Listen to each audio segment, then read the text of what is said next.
الحمد للہ رب العالمین۔ سورہ فاتحہ سے تقدیر بدلتی دیکھی ہے۔ دنیاوی اور روحانی معاملات حل کرنے کا سب سے بہترین آپ بھی جانیے۔ بسم اللہ الرحمن الرحیم۔ ون وظائف اسٹوڈیو کے معزز خواتین و حضرات، ایک مرتبہ پھر ایک نئے وظیفے کے ساتھ حاضر خدمت ہیں۔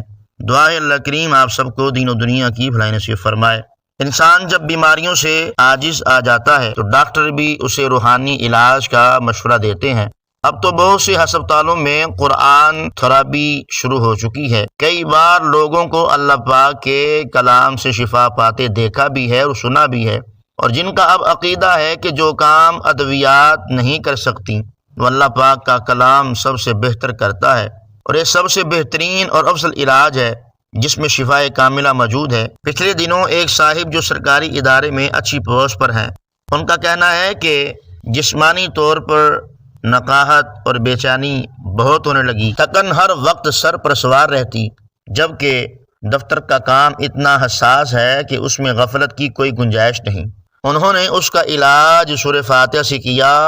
بتانے لگے کہ انہوں نے انتہائی پرسکون حالات میں پوری یکسوئی کے ساتھ سورہ فاتحہ کو ٹھہر ٹھہر کر پڑھنا شروع کر دیا، اس کا معمول بنا لیا۔ چند ہی ہفتوں میں ان کے بدن اور دماغ میں چستی پیدا ہو گئی، ان کا ہر کام میں دل لگنا شروع ہو گیا، بلکہ ہر کام سے پہلے یا کسی بھی مصیبت میں مبتلا ہونے پر وہ سورہ فاتحہ کا سہارا لیتے، ان کی مشکل دور ہو جاتی۔ ان کی بیٹی کا رشتہ نہیں ہو رہا تھا، جس کے لیے انہوں نے سورہ فاتحہ پڑھ کر اللہ سے دعا کی تو انتہائی معقول رشتہ آ گیا۔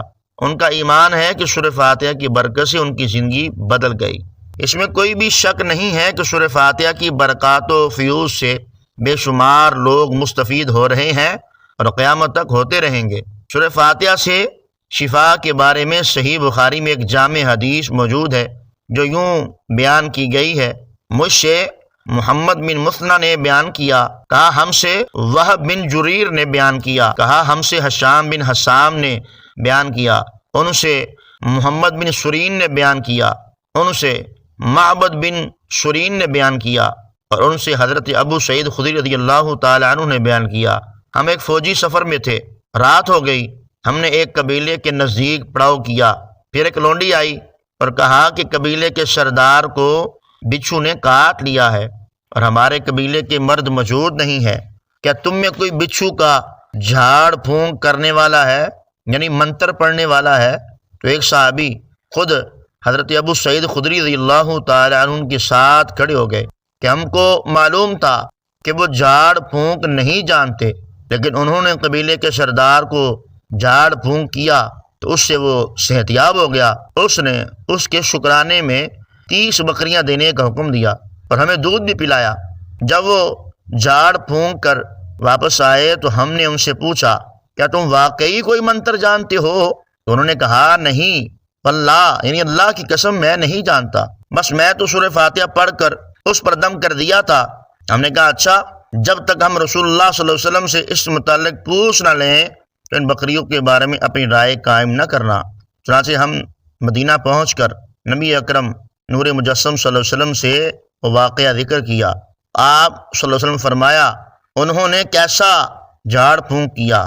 تو اس پر حضرت ابو سعید خدری رضی اللہ تعالیٰ عنہ کہتے ہیں کہ یا رسول اللہ صلی اللہ علیہ وسلم، میں نے سورہ فاتحہ پڑھ کر اس پر منتر کیا، یعنی پھونک دیا۔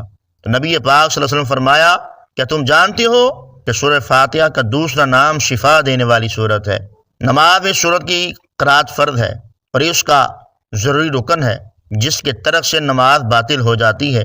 تمام قرآن میں صرف اسی سورت کو نماز میں بطور رکن مقرر کیا گیا ہے اور باقی قرات کے لیے اختیار دیا گیا ہے، جہاں سے چاہو پڑھ لو۔ اس کی وجہ یہ کہ سورہ فاتحہ پڑھنے میں آسان، مضمون میں جامعہ اور سارے قرآن کا خلاصہ، ثواب میں سارے قرآن کی ختم کے برابر اس صورت میں اللہ تعالیٰ کی صفات ہیں۔ اس کو الشافیہ بھی کہا جاتا ہے۔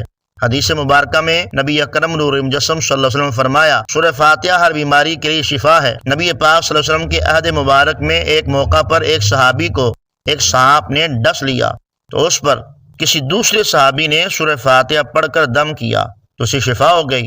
سنن ابن ماجہ، مسند امام احمد میں ہے حضرت ابی ابن قعب رضی اللہ تعالیٰ عنہ سے مروی ہے کہ ایک دیہاتی نے حضرت صلی اللہ علیہ وسلم کی بارگاہ بکسپنا میں عرض کی کہ حضرت میرے بیٹے کو تکلیف ہے۔ آپ صلی اللہ علیہ وسلم پوچھا کیا تکلیف ہے؟ تو اس نے کہا اسے آشیب ہے۔ آپ صلی اللہ علیہ وسلم نے فرمایا اسے میرے پاس لے آؤ۔ چنانچہ وہ لے آیا۔ آپ صلی اللہ علیہ وسلم نے اسے اپنے سامنے بٹھایا اور اس پر سورہ فاتحہ اور دیگر آیات سے دم کیا۔ وہ لڑکا اٹھ کھڑا ہوا، اسے کوئی بھی تکلیف نہ تھی۔ ون وظائف اسٹوڈیو کے معزز خواتین و حضرات، آپ نے سورہ فاتحہ کے کمالات دیکھے۔ یقین مانیں سورہ فاتحہ میں اتنے کمالات ہیں، اتنے معجزات ہیں کہ بیان کرنا ہی ممکن نہیں ہے۔ لہذا آپ اپنا یقین کامل بنائیں۔ آپ پر قرضہ ہے، آپ بے گھر ہیں، آپ کا کاروبار نہیں چل رہا، آپ کی دکان پر کسٹمر نہیں آ رہے، آپ کے رشتہ دار آپ کو چھوڑ چکے ہیں، آپ کو ہر طرف سے مشکلات ہی مشکلات مل رہی ہیں، کسی بھی طرف سے کوئی اچھی خبر نہیں آ رہی اور ہر تدبیر کا دروازہ بند ہو چکا ہے، گھبرائیے نہیں، اللہ پر یقین رکھیے، سورہ فاتحہ کا یہ عمل کیجئے، انشاءاللہ اس کی برکت سے ہر مشکل دور ہو جائے گی، ہر بیماری دور ہو جائے گی، ہر تکلیف دور ہو جائے گی، ہر غم سکھ میں بدل جائے گا، ہر دکھ سکھ میں بدل جائے گا۔ اگر بیماری ہے تو شفا یابی ہو جائے گی، اگر قرضہ ہے تو دور ہو جائے گا، اگر کاروبار نہیں چل رہا انشاءاللہ کاروبار اڑنا شروع کر دے گا، کاروبار کو پر لگ جائیں گے۔ دیکھیے گا انشاءاللہ اس کے پڑھنے کی برکت سے آپ کے گھر پر رزق کی بارش ہوگی۔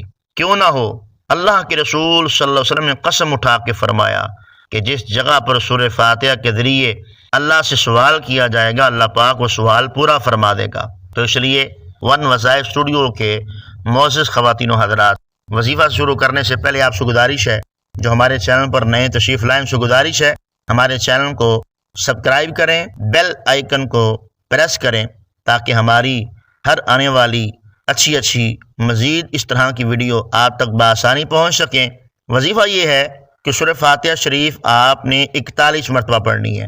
ہم آپ سے یہ نہیں کہہ رہے کہ اس کی تعداد پڑھیں، بس 41 بار آپ نے پڑھنا ہے، اور آسان طریقہ ہے۔ یہ بھی نہیں کہہ رہے کہ ساری رات پڑھنی ہے، یہ بھی نہیں کہہ رہے کہ سارا دن پڑھنا ہے، یہ بھی ڈیمانڈ نہیں کی جا رہی کہ ایک ٹانگ پر کھڑے ہو کے پڑھنا ہے، یہ بھی آپ سے نہیں کہا جا رہا کہ آپ قبرستان جا کے پڑھیں، بلکہ جہاں بھی آپ کو وقت میسر ہو اب وہاں ہی اچھے طریقے سے باوضو خوشبو لگا کے، لیکن شرط یہ ہے کہ تنہائی میں، جہاں آپ پڑھیں وہاں کو دوسرا شخص نہ ہو، تنہائی میں پڑھیں۔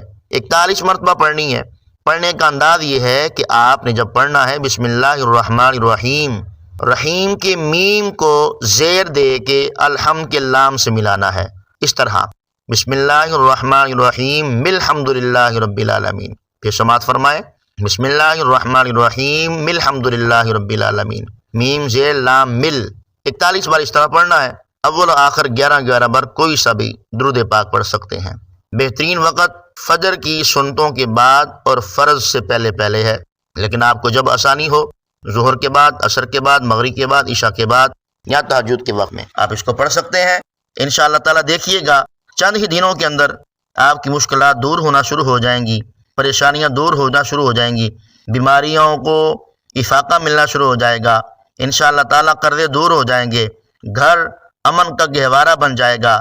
اگر گھر میں لڑائیاں ہیں انشاءاللہ محبت آئے گی، اگر گھر میں تنگ دستی ہے انشاءاللہ خوشحالی آئے گی، اگر قرضہ ہے دور ہو جائے گا، اگر بچوں کے رشتے نہیں ہو رہے انشاءاللہ اچھے رشتے آئیں گے، اگر جاب نہیں مل رہی تو انشاءاللہ اچھی جاب ملے گی، اگر بیرون ملک اپلائی کیا ہے اور ویزا وغیرہ میں کوئی پرابلم ہے دور ہو جائے گی۔ تو آپ نے اللہ کی ذات پر یقین رکھتے ہوئے اس وظیفے کو کرنا ہے۔